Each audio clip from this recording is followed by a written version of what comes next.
मानने वाले कि इंडियन पब्लिक हो या इंडियन जो है एक एलीट क्लास हो, भाई उन्हें जो है ना चीज़ों को जो है वो सेलिब्रेट जो है वो करना आता है। अभी जैसे पेरिस ओलंपिक्स जो है वो स्टार्ट जो है वो होने ही वाला है, और देखा जाए तो जिस तरह पेविलियन जो है बनाया गया, फर्स्ट टाइम जो है वो बनाया गया।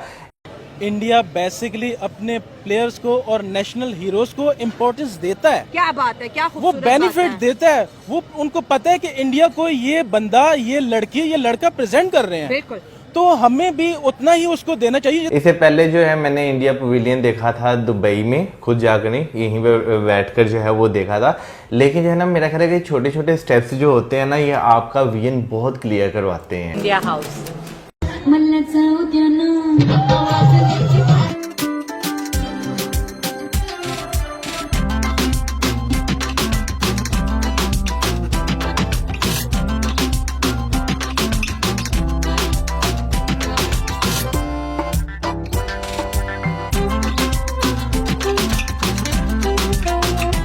जय हिंद दोस्तों। पेरिस ओलंपिक 2024 में मनु भाकर ने पहला मेडल जीतकर भारत का खाता खोल दिया। इसके साथ ही पेरिस ओलंपिक में जो सबसे ज्यादा चर्चा चल रही है वो भारत का इंडिया हाउस, जिसकी ओर पूरी दुनिया की नजरें लगी है। देखो, दुबई में जो पेविलियंस बनते हैं वो तो आपको डिफरेंट कंट्रीज के नजर आते हैं, बट ओलंपिक्स में आपका खुद का एक पेविलियन होना अपनी कंट्री का, ये बहुत मुझे लगता है बड़ी बात है। इनफैक्ट मैं ये बात बोलूंगी कि जो कॉर्पोरेट सेक्टर है, जिस तरीके से बीच में बात भी की गई, मतलब उनका बहुत इंपॉर्टेंट रोल होता है। और सीरियसली मैं ये बात बोलूंगी कि थोड़ा अरसा हम लोग जो फॉलो किया है अंबानी फैमिली को, उनके बिजनेस को, तो रिलायंस फाउंडेशन की अगर हम लोग बात करें, तो जिस तरीके से उनकी फैमिली डिफरेंट सेक्टर्स में अपना एक कंट्रीब्यूशन देती है, ये बहुत, मैं कहती हूँ कि एक बड़ी बात है, क्योंकि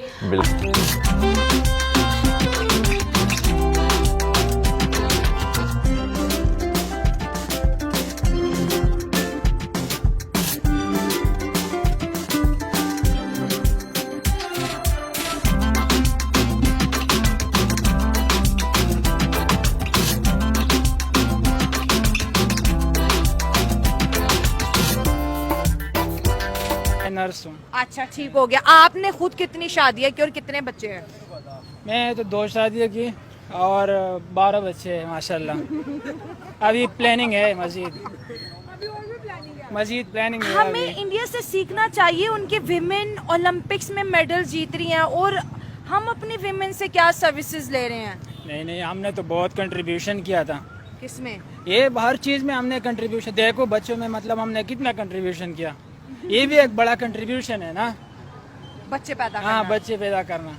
दोस्तों आपको बता दें कि पेरिस ओलंपिक 2024 में भारतीय खिलाड़ी अपने जान की बाजी लगाकर देश का नाम रोशन करने के लिए प्रयास कर रही है। इसके साथ ही सबसे ज्यादा चर्चा में भारत का इंडियन हाउस भी आ रहा है। आज तक की इतिहास में पहली बार भारत को ओलंपिक में देश का पंडाल ओपन करने का मौका मिला है। बता दें कि नीता अंबानी ने 27 जुलाई 2024 को पेरिस ओलंपिक में इंडिया हाउस का उद्घाटन किया। यह भारत के लिए ओलंपिक खेलों में अपनी तरह का पहला आयोजन है। यह प्रयास भारतीय ओलंपिक संघ और रिलायंस फाउंडेशन के बीच एक साझेदारी है। ओलंपिक में भारतीय संस्कृति को बढ़ावा देने के लिए इंडिया हाउस पेरिस में एक अस्थायी सेटअप है। इस प्रकार अंतर्राष्ट्रीय ओलंपिक समिति की सदस्य नीता अंबानी ने उद्घाटन दिवस पर इसे संबोधित किया और कहा, आज हम यहाँ पेरिस ओलंपिक गेम्स 2024 में एक सपने के दरवाजे खोलने के लिए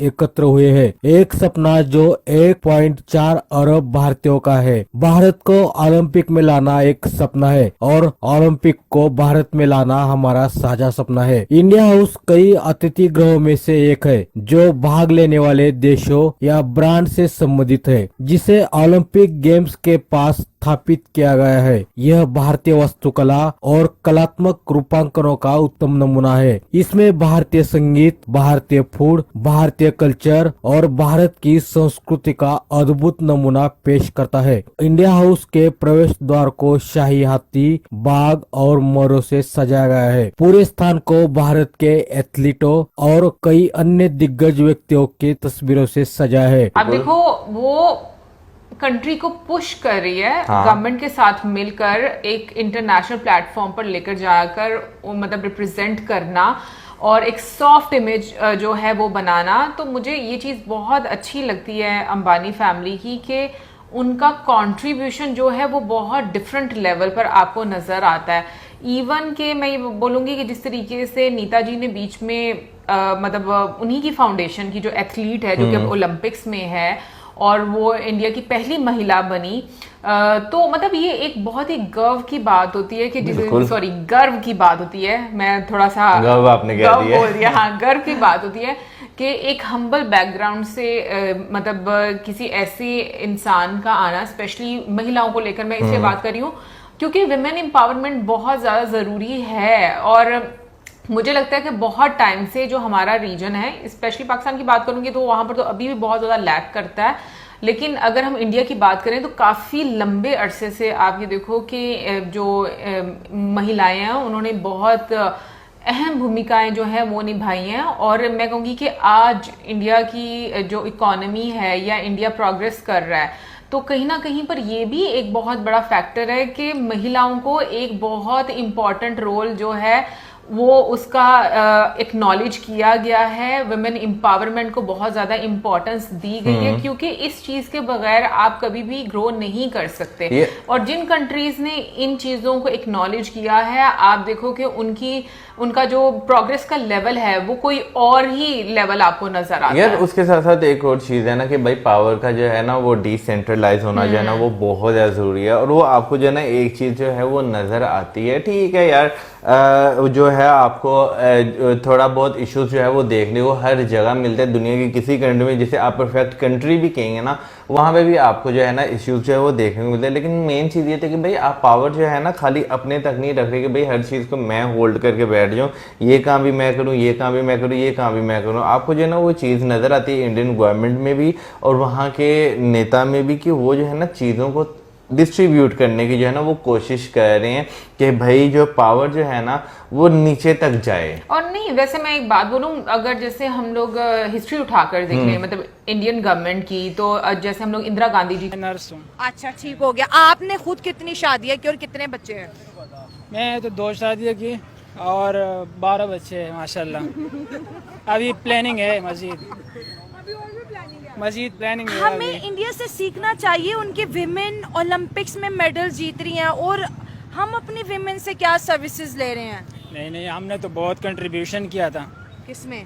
ये हर चीज में हमने कंट्रीब्यूशन, देखो बच्चों में मतलब हमने कितना कंट्रीब्यूशन। दोस्तों अगर आपको ये वीडियो पसंद आ जाती है तो कृपया लाइक, कमेंट और सब्सक्राइब कीजिए।